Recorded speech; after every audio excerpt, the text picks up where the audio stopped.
The Murder Shelf Book Club contains disturbing content related to real-life crimes. Listener discretion is advised.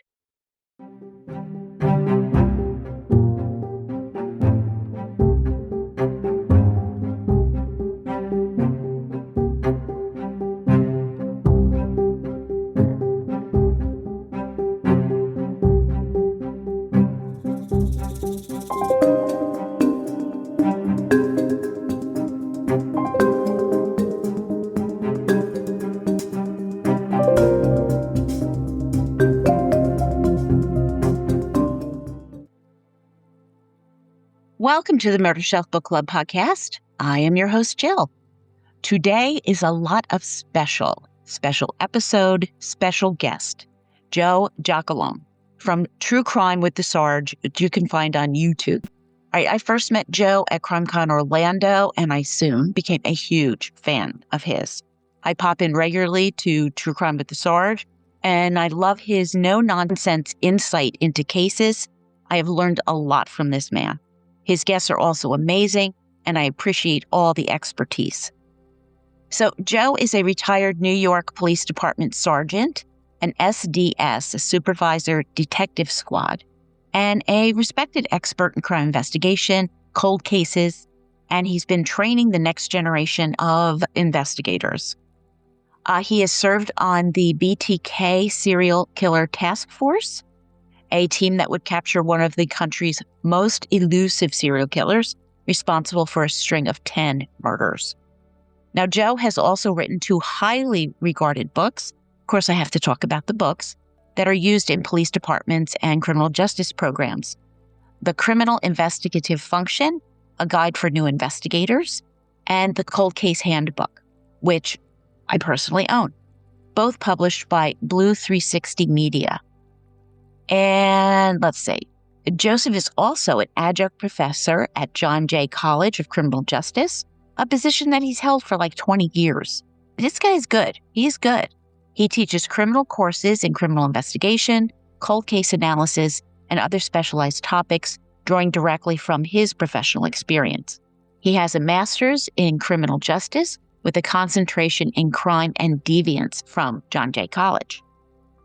Now, you have probably also seen Joe Giacalone on media reports, adding his expert commentary to criminal cases. So now I'd like to welcome Joe Giacalone to the Murder Shelf Book Club podcast. Yeah, it's good to be here, Jill. Thanks for inviting me. Yeah, I don't know if you realize, first time I met you was at Crimecon Orlando. Okay, so we're going back a few years now. Right. And I'd heard the name, got to see your face. I think it was my first time on Creators Row, but I have been following you and been a fan ever since. Well, that's nice of you. Thank you very much. Yeah. So I'm really thrilled that you're here. It's this is like one of my dreams come true. Thank you. Oh, there you go.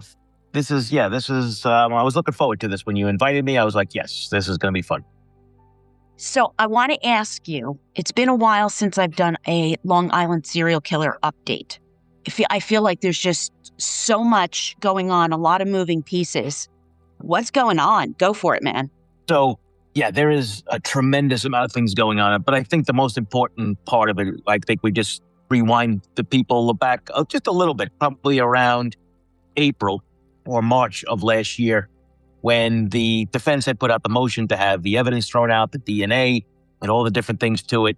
And this was the battleground right then and there, that if the defense was fortunate enough to have the new technology of the DNA thrown out, you lose basically 6 of the 7 cases right off the bat. So I had anticipated that the judge would allow the DNA to be in for that reason. I mean, everyone understands the gravity of this case and the situation.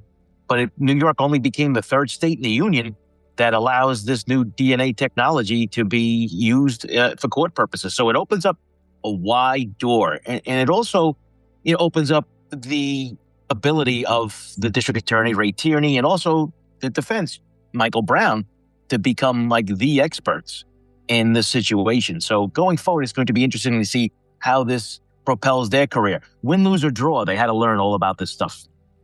Oh, absolutely. And that's something I've learned right now. You always hear about DNA. I just assumed, wrongly, that it's just a kind of a given, that it comes with it. Now I'm finding out it really has to be kind of tested. Well, what makes this different is that because the DNA is so old and it's been degraded, so they have to basically rebuild these things, and they use these things called SNPs. And I'm not an expert in the whole biology part of it, but just from what I understand, tangentially, it becomes a big deal because they're using techniques that haven't been used before. Just as like if the crime happened today, they would use a different technique. So Gotcha. The ability to be able to replicate the DNA so they can use it for testing and all the other things that go along with it. And especially if you're dealing with the difference between mitochondrial DNA and nuclear DNA. And like I teach my students all the time, just remember, M for mitochondrial, M for mom. It's only derived from mom. And that's an important aspect, but you're only getting half the picture. So it's important to see how this plays out. But I think the prosecution's case regarding that is going to be fine. Good. I'm relieved to hear that. I've followed serial killer cases, I think, since I was a tween. I don't think that was a word when I was a tween. But this one was kind of close to my heart. I'm a retired teacher and I taught psychology. And one of the things I did with the kids, in New Jersey, they would take the AP exam the beginning of May and graduation's the end of June. Now what do you do with them? Well, you investigate serial killers. And this case popped up and it was kind of local. I'm in New Jersey. It's only Long Island. So I had spent a lot of time reading everything I could get my hands on, every newspaper article, every book that would eventually come out. So this has been something I've had my eye on for a very, very long time. Yeah, well, speaking of somewhat parallel, I've been teaching for a long time too in the college level. And one of the classes I've been teaching is the investigation class. And every semester for a couple of semesters leading up to 2023, the term project was, who is the Long Island serial killer? List all the things and this and that. And what was really, for me, fun or exciting, I guess, was that after the arrest was made in, July of 2023 or June, I got emails from students that I hadn't spoken to in years and saying, hey, well, I remember doing this term project and this was, and here it is, and it was actually is kind of cool. I did too. I got the same emails. I've kept my same email from, 25 years ago. And I got emails from students who were like, hey, do you remember we covered this? I'm like, do I remember we covered this? Yes, I do. It was the coolest thing. That's so funny. Yeah, that's the kind of stuff that makes teaching worthwhile. Yes. There's a lot of things that I really wonder about, but we digress. All right. So they've had 1 million court dates and hearings. Mm-hmm. Kind of what's next? Well, the defense has had 3 major setbacks already. So they lost the DNA, they lost the ability to break up the cases. And, and now they lost the latest one, which had to deal with they didn't bring up the change of venue. They didn't do that. And I'll explain why they didn't do that. But, the issue that comes down to is the defense has a huge mountain to climb. And they want to be able to, try to create that reasonable doubt, but there is a mountain of evidence, not only just forensics, but it's the digital forensics and the crime scene stuff that they have, and, the hair follicles from the wife and the daughter that matches, victims that were found in various places, including all the way out now in Suffolk County, way out with the Sandra Castilla case out in Southampton. So, the defense try to make that like kind of go away in respect that, basically like saying, hey, the wind must have blown the hair over there. So yeah, they have a real problem. I think they do. I read the affidavit, I guess, that came out, and the things that he was Googling and searching online. Oh gosh. Yeah. Is revolting. Listen, I knew this guy was, whoever it was, allegedly Rex, was bad. I really didn't realize how bad. It's revolting. Yeah, and if anybody hasn't read it yet, it's called the superseding indictment. If you just Google it, Rex Heuermann superseding indictment, you can read, just some of the things that they put in there. Because I believe, if I recall correctly, at the press conference, the district attorney, Ray Tierney, had said that they included the ones that they could. So there is a whole bunch of other searches and things that he was looking for that they couldn't even put into print. So you couple that with, thousands of images that they said they have recovered. We don't know if those images were photos taken by him or photos that he downloaded off the internet. But whatever those may be, is going to be really interesting to see how this plays out in court. But unfortunately, we, the public, won't get a chance to see that because it's not going to be televised. New York State has historically not allowed cameras in the courtroom, and I don't think they're going. The judge can make a decision, but I don't think he will. I'm disappointed because I would have been riveted to this. Podcast would have come to a screeching halt, and I just would have sat there transfixed. I like cameras in the courtroom. I do, because you can hear it for yourself, and I don't have to rely on somebody else telling me what was said. You can get a transcript later, but that's not the easiest process necessarily either. And how long do you think this trial is going to take? Well, it's funny you brought that up because Josh Seaman, you know who he is, right? He's the the producer of The Killing Season. We were doing a show the other day and we were discussing just that, and we figured that this would take a couple of months just from the amount of evidence and this and that. But when the last appearance that Rex had was about, I guess about 2 weeks ago now or so, one of the reporters, Laura Engel, had asked the district attorney, how long you think this is going to be? And he said only a couple of weeks, which then further fueled the speculation that there could possibly be a plea deal on the table, right? Because that's the major thing that's running around now, because you look at how much evidence that they have to go through in this case. You have 7 victims that he's been charged with murder for. You have the new DNA technology. You have all these experts that are going to be coming in and battling this out. You figure that this is going to take quite a long time, but he was pretty confident. He said only a couple of weeks. I mean, I think it's going to take him a couple of weeks just to pick a jury, for crying out loud. Yeah. Because who hasn't heard?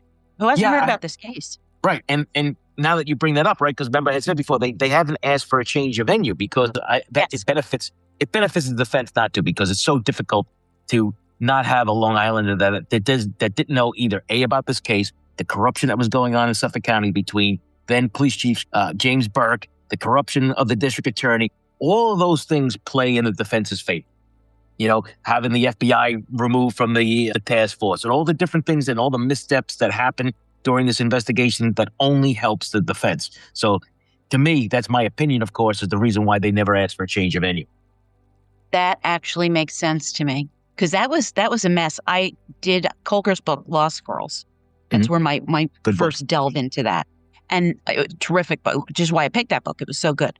But I also read 3 other books and watched every documentary. But I followed up and reported on Thomas Spoda and McPartland and all of that was went on, and how it took 3 years to get sentencing. And I mean, it was just, what a circus. It was just absolutely unbelievable. And how is that not going to help the defense?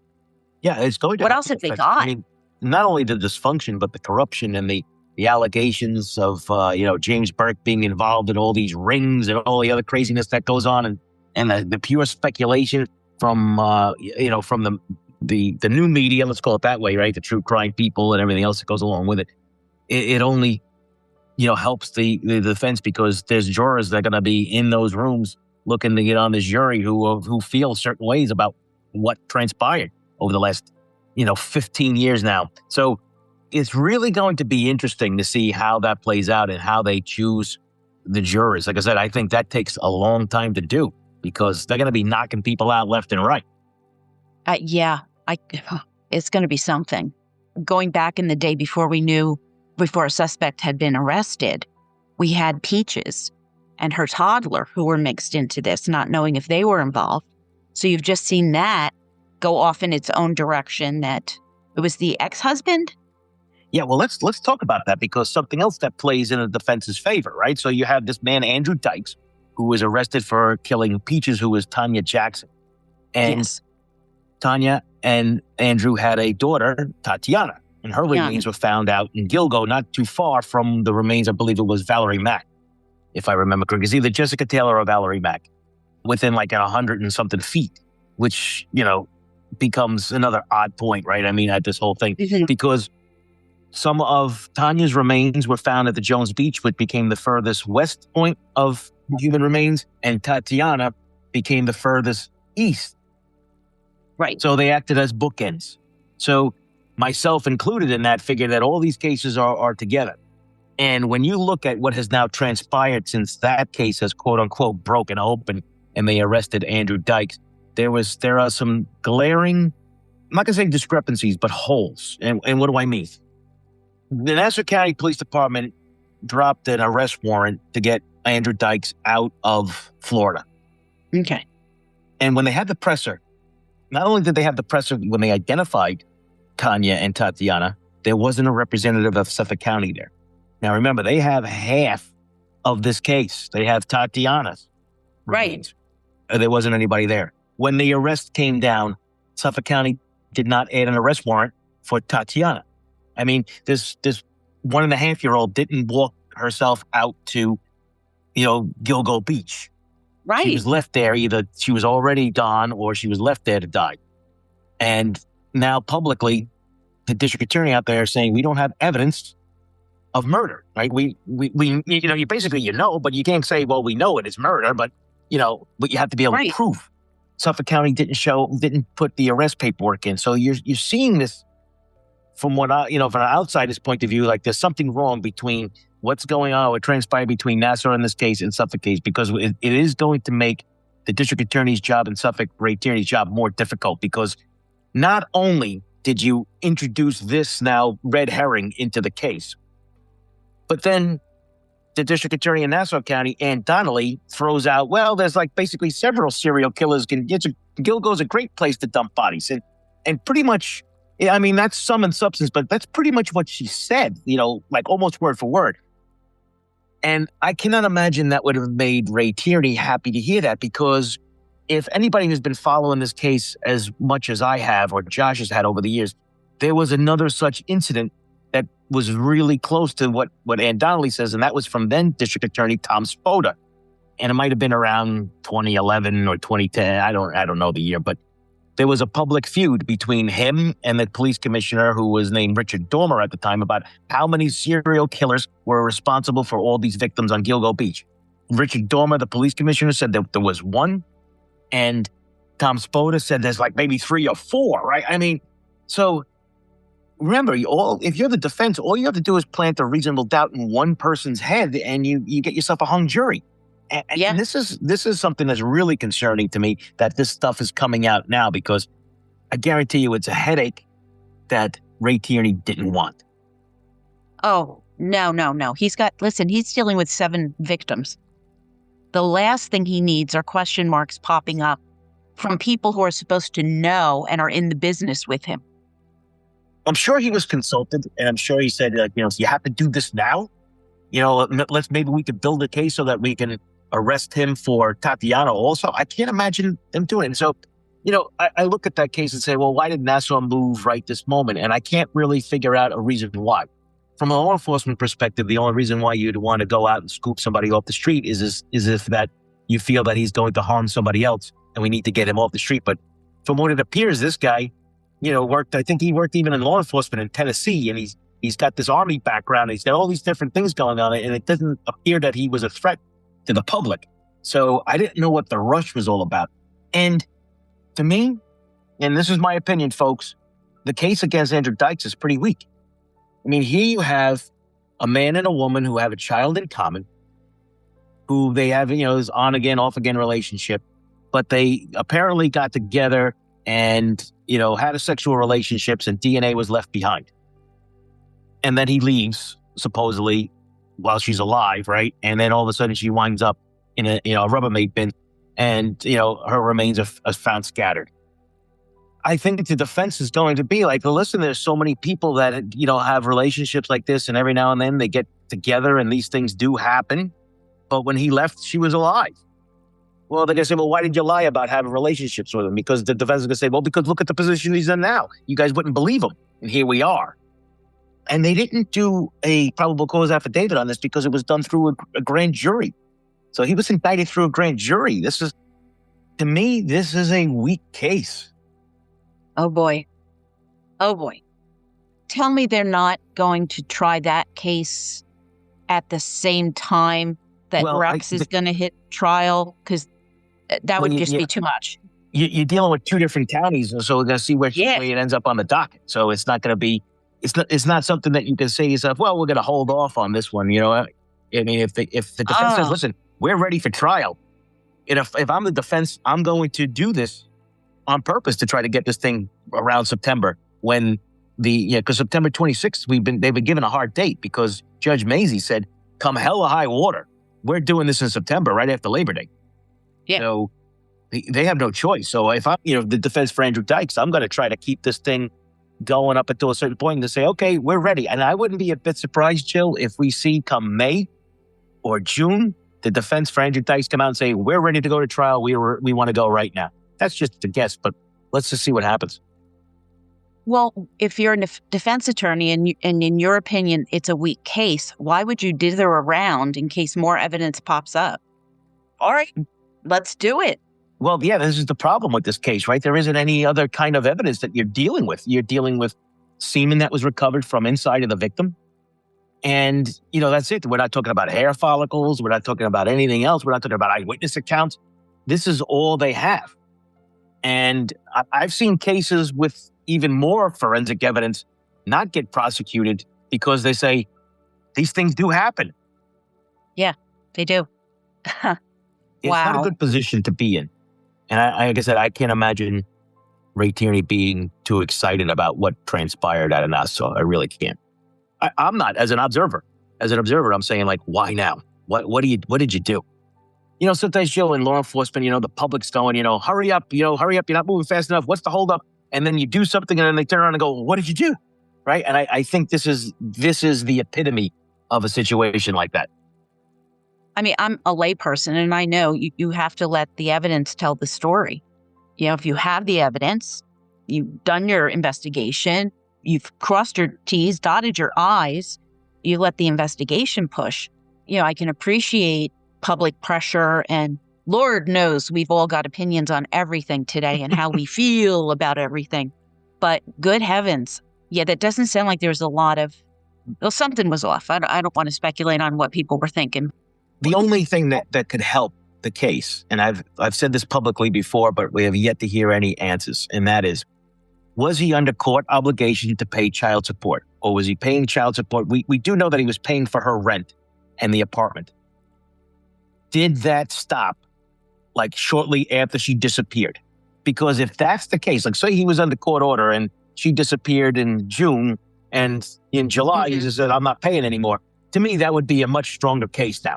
But that's a red flag, yeah. Right. We haven't been able to confirm nor deny that. So, that's, and of course, remember, the police and the prosecutor knows a lot more information than we do, and they cannot tell everybody what's going on because they're not allowed to by law. Right. Well, I'm going to hope for a lot more information than we know and that the case is solid and everything goes forward because, it was a travesty just trying to get Tanya and Tatiana their names back took all of these many years. The poor woman was dismembered, for God's sake. Yeah.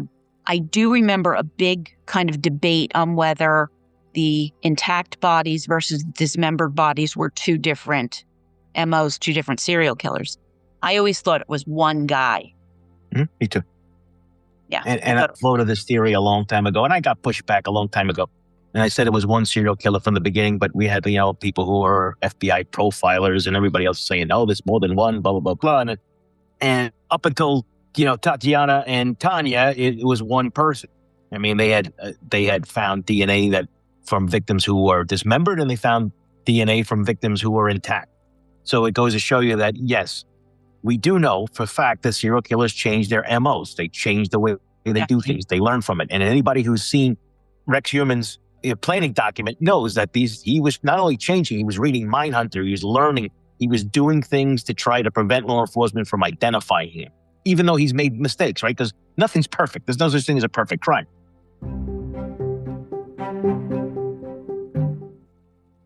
There's a thing about, evidence and all the other things that we have to consider in order to make arrests, but, no such thing as a perfect crime. If you're a suspect, that it wasn't a perfect crime.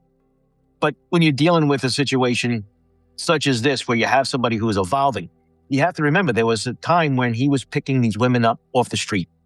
Mm-hmm. And somebody might have seen him pick them up on the street and might have been able to give a description. I mean, he's a very big man. He's got features that people wouldn't forget, or that big green truck that he was driving, right? So there was a reason, in my opinion, the reason why I went with the one serial killer theory was because he was dismembering those women so that it made it difficult for law enforcement to identify them, right? Creating these forensic countermeasures. And for a long time, it worked. And then the other girls that were found intact, like the Gilgo Four, Melissa and Megan and Maureen, and those were left intact because he found those women online. There was no observation. Nobody's going to see him do this, right? He was using burner phones.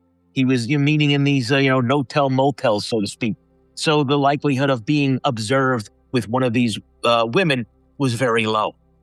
So, see, I thought something different. I thought he started out dismembering to, again, prevent identification, to make it even difficult to find them. And that went on for a while as he's evolving, reading, and whatever. Mm-hmm. But no one caught on. So it's like, why am I doing all of this? Dismembering body parts. This has got to be a mess. I don't have to be messy. I don't have to do this anymore. And you throw in the double blind with having this happening on the internet versus going and picking them up somewhere. I don't have to do this anymore. At some point, they did find some remains I remember hearing about, but then the rest of them weren't. But I just thought he got, hey, you know what? This is a lot of work and risk at the same time that I don't have to take. That was my theory. And a very likely one at that, right? Unfortunately, television kind of messes up with a lot of people, and they think that, dismembering a body is kind of easy. It's not. Not at all. And it's not done for a variety of reasons, and one of them is because of that. It's just, as simple as that. I mean, they never found the skull of Tanya Jackson. And if they do, in fact, have the right man in Andrew Dykes, maybe they can discuss a little bit of a remedy here, or maybe they can save him some time if he can give that up, so to speak. Yeah. We shall see how that plays out. I'm very concerned about that case. Yes, I understand. I'm with you on that. You mentioned the idea of a Rex plea deal floating around there. Yes. Dear Lord, if there is a Lord in this universe, can part of the plea deal be you have to explain yourself? Kohlberger drove me crazy.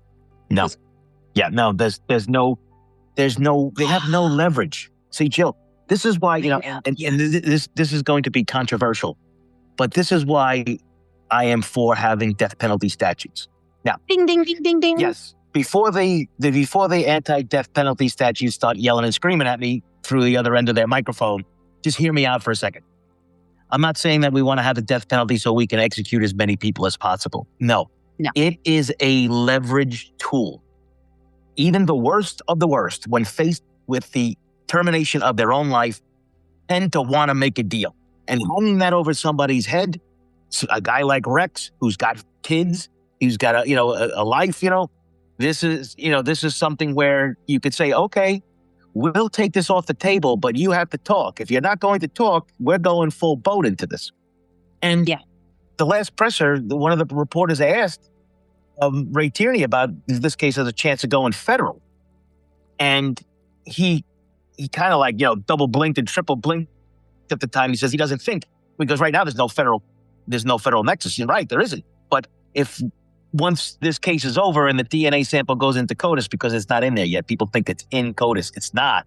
New York State does not allow that until conviction. Yes. It's already then too late, because you want to be able to do this now. And that's why even I think Nevada, for Las Vegas Police Department, they were either threatening to sue or they filed a lawsuit against New York to get the DNA to test it against some of their cases. And it's been a fight. And you kind of just scratch your head. And for those listeners who are interested in why this is, in 2013, there's a Supreme Court decision called Maryland versus King. And Maryland versus King, the Supreme Court says that law enforcement can take DNA upon arrest, and that it is no different than taking fingerprints or photographs. I think it was Antonin Scalia was actually, sum and substance, that was his quote. So law enforcement can take the DNA and put it into the system without waiting for a conviction. But states like New York and other big states said, no, we're still waiting for conviction. I can understand New York's position. And the position, New York is a very liberal state, and it worries about the privacy and everything of everybody else. But also the flip side of that is the state is so big, and you have a place like New York City where a lot of the arrests emanate from. The system would get jammed up with DNA samples from people and the cost of taking these samples and storing them. So I can understand it on this, as the whole, right? Even though I don't agree with it, I understand it. I didn't even consider the practical implications of that.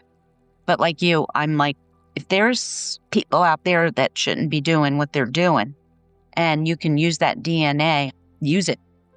I was the first member of my family to upload my DNA, and my brother was like, well, I don't think I want to do that. And I'm like, too late. Yeah, too late. You did some misspent thing in your youth. It's too late. We're already out there. Because I just wanted to, God, if there's a limb on my tree that I'm not aware of, please hack it off. Like, yeah. That's what a lot of people don't understand. Like, I have never submitted my DNA, not because I'm worried about anything, but I just haven't done it. And people say, well, aren't you interested in where you're from? I'm like, I'm from Brooklyn. That's where I'm from. I can tell you my parents' names if that helps. But the issue that comes down to is I'm not that interested. And, for some people, I think it's great, building out their tree and doing the family history, and it helps with health reasons and all the other things. That's great. I'm just me personally not into it. But if I reached out to my cousins and stuff like that, I guarantee you somebody's already done this anyway. So like you said, Jill, it doesn't really matter at that point if you put yours in. What the system lacks is some of the ethnic groups. It lacks, Asian and Hispanic and African American, because it's overpopulated with Caucasians and Europeans and everything like that. So, and the reason why I'm bringing this up is because we have another victim on Gilgo, Asian male doe. Right. Who now Othram has publicly stated, Othram and members too is also the ones that identified Tatiana and Tanya Jackson. But Othram has publicly stated that they are working on Asian male doe to try to find out his identity. So, and then they had the just recent announcement out of Suffolk County about the, I always say this word wrong, microbial. I usually call it microbial, but microbial DNA is going to be used to try to help determine the estimated time of death. It's about using microbes and other germs to help identify a possible time of death, which then could put investigators on a specific trail about maybe where this man's from. But even Othram has publicly stated that Asian representation in these DNA databases is so small, it makes identification a long and basically arduous task. So, yeah. That's something to do. So, and the reason why I had David Mattelman on my show, and, he said that basically because the records they keep for genealogy purposes, and it's basically like a learned thing. They're taught from they're very young to learn the whole family tree and know everybody in there. So there's no reason to do what us Americans are trying to do. Right. To go back and trace everybody. Yes. Yeah. My husband's Native American, and you're right. Step it up. Crimes happen in these communities. Come on, people. Well, especially with Native Americans, we're struggling mightily with getting even reporting done for missing persons and homicide victims. And, the FBI is in charge of collecting that data, and they haven't been given enough information or been cooperating with some of the local tribes and authorities to try to get this information to get it into the system. But there is a huge problem happening right now in American Indian populations in regard to missing persons and sexual assaults and homicides, and we don't even have the data to even help. It's absolutely crazy. It's a national emergency as far as I'm concerned about what's going on. Yes, it really is. That's why I made him. I said, yep, I'm doing it. Spit in the tube. Let's go. We're sending it in. And he was like, all right. Now, I haven't looked recently, but he didn't have a whole lot of information. They tried. So people, come on, go get your kids. Spit in a tube. Do it. I want to say, too, Paul Holes told me this. He said, make sure people understand that no one is actually messing with their DNA, that they produce a digital DNA strand that's unique to whomever. Let's say it's me. And it's not that people are fiddling with the biological matter. They're fiddling with this digital DNA. It's digital. It's and it doesn't go into letters. CODIS either. It doesn't go into CODIS either. That's a big fear that everyone else has. It's closed-ended. It does not go into CODIS. Hey, here's a trivia question for everybody out there. What does CODIS stand for? I'll let you could take a brief second out of your podcast and go look it up, and then you come back and we'll tell you the answer at the end of the show. End of the show. We'll make them wait. I think I know, but I'm not going to say. Matt? Yeah, there's so many things. There's so many working parts in this case. Like I said, I'm excited about hearing about the forensics and the DNA because I want to see how that plays out because it affects cases nationwide. I also wanted, of course, Asian male doe is the priority on this. We have Karen Vagata, who was identified a couple of years ago, who has not been tied to anybody in this. So that case is still pending on trying to see who was responsible for her death. And of course, there are several other cases that are open, missing persons and homicide cases in Suffolk County that may or may not be involved in this whole circle. But there is another red herring that the defense has in their favor that we didn't mention. I had mentioned the victim's name before, Sandra Castilla.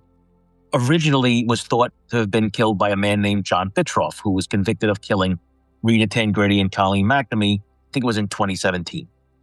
And from then, from 2017 on, both the district attorney, Tom Spoda, and I think the ADA, his name was Biancalava, or something similar to that, had stated that he could be even responsible, meaning John Bitroff could be responsible for Gilgo victims. That's going to come back and haunt District Attorney Ray Tierney. And also, Tom Spoda was pretty adamant to say that the death of Sandra Castilla, the murder of Sandra Castilla, was related to both Rita and Colleen, saying basically that we know John Bitroff did it, but we just can't prove it. And that becomes another problem because here, right in the middle between when Rita was killed and Colleen was killed, right in the middle of that, within a short distance from where the other two victims were found, we get the death of Sandra Castilla, who has now been tied to Rex Heuermann via DNA for a hair follicle found. So this becomes another headache for the district attorney, Ray Tierney. So it's as much as evidence as he has, the videos, the images and the cell phone records and the burner phones and the DNA and all these things that he has going in his favor, it's not going to be clear sailing. Yes. Have to ask you this. Why did Rex keep all those burner phones? Yeah, he's a pack rat, apparently. Yeah. He's a pack rat. Yeah, and for somebody who was writing documents about getting rid of gloves and getting rid of these things, all these other items, basically to avoid detection, he made several mistakes. I mean, he kept, I think it was 50 hotel keys, the little cards that you get now. So are those considered souvenirs for him? Could he not just help himself? But it helps the prosecution. And there's one thing that we don't know much about that is highly been speculated about, and that was he has maybe 2 storage facilities that were uncovered. We know one for sure. Oh, I did not know that. That they executed a search warrant on and then called the Suffolk County medical examiner to it. I didn't know that either. Which was an interesting little tidbit there. I think they realized they made a mistake after the fact.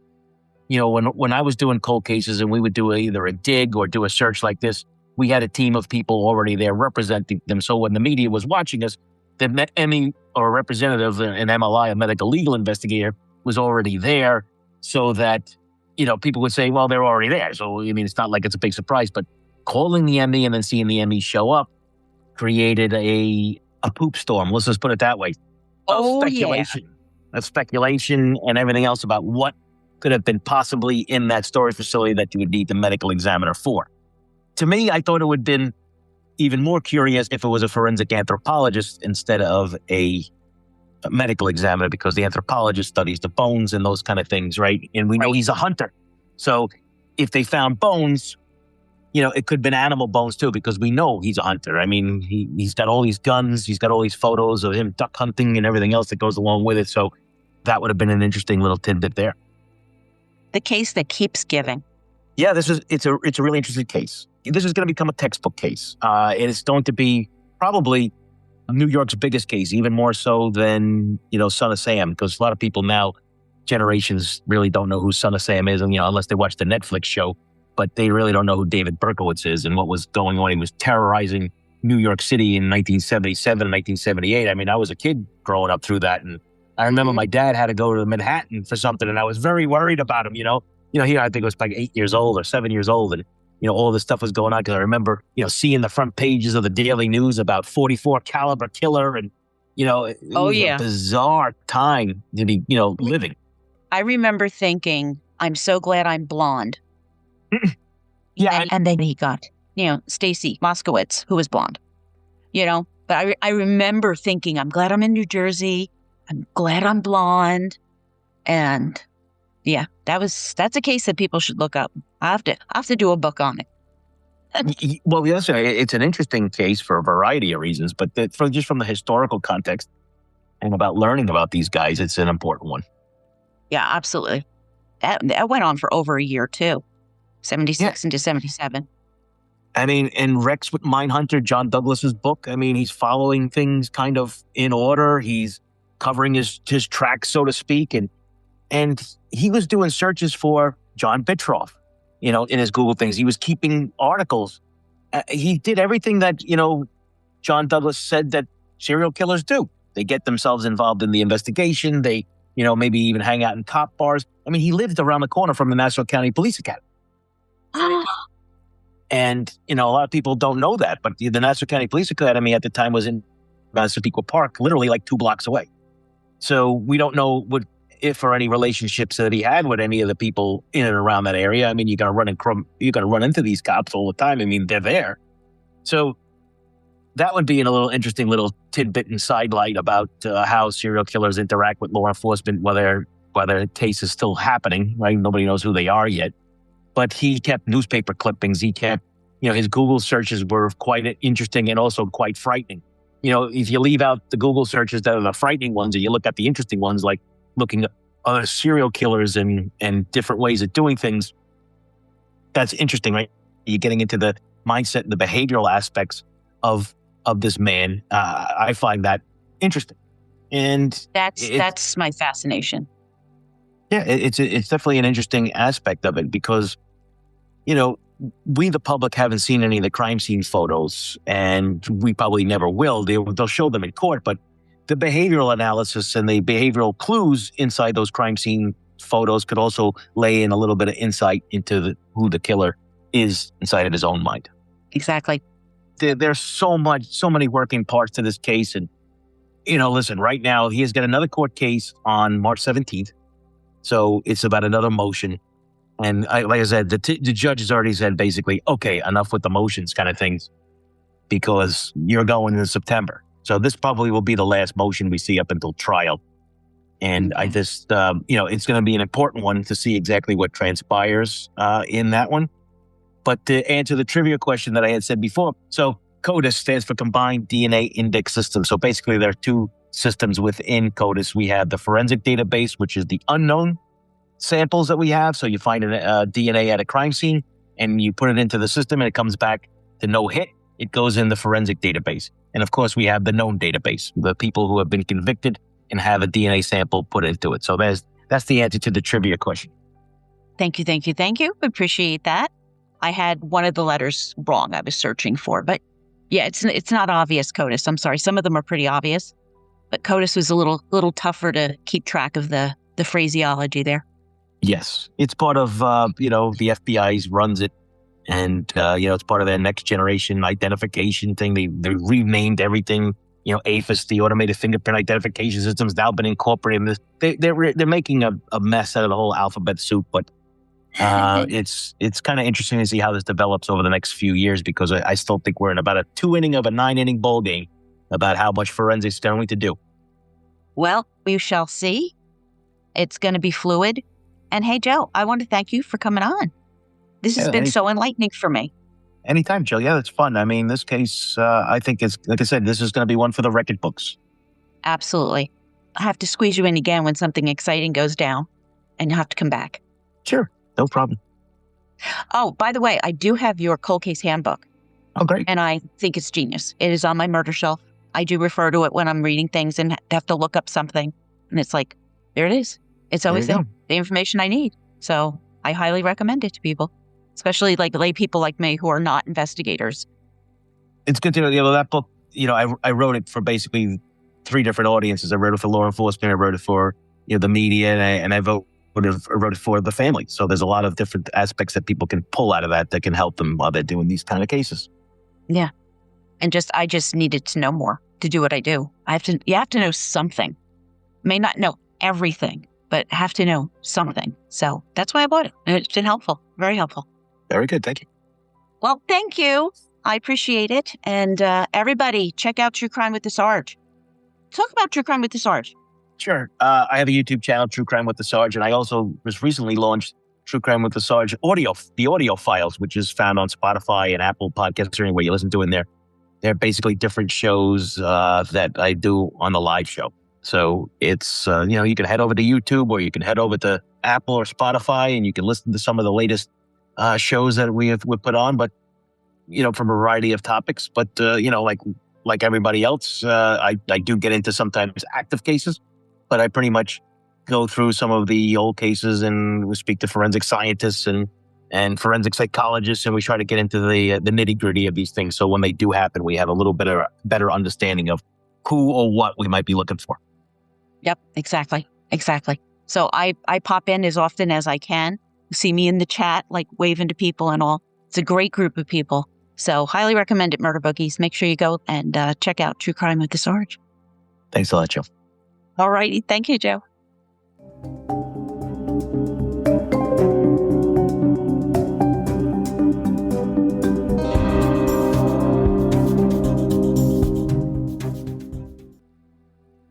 So Murder Bookies, I know you can see why I had Joe Giacalone on the podcast discussing LISK. His expertise in investigations and the evidence in this case and the developments, it's simply unmatched.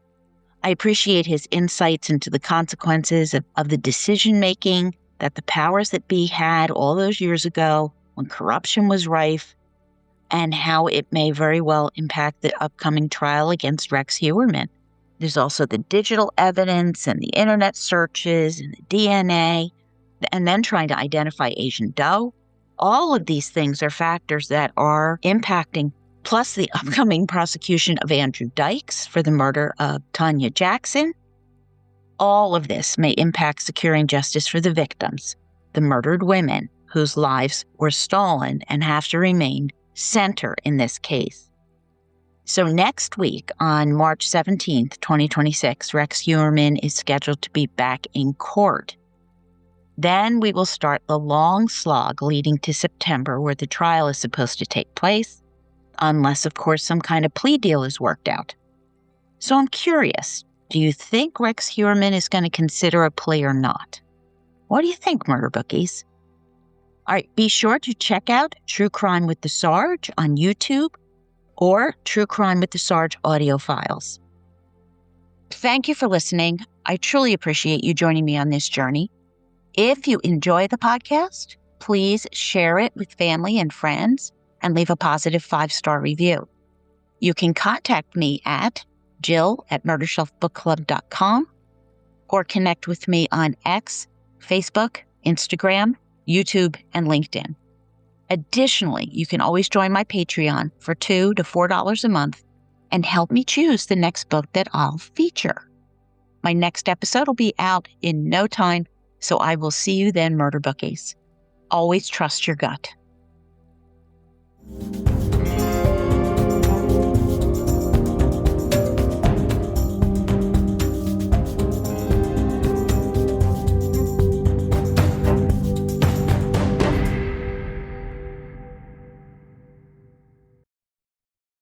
Written and produced by Jill, all rights reserved.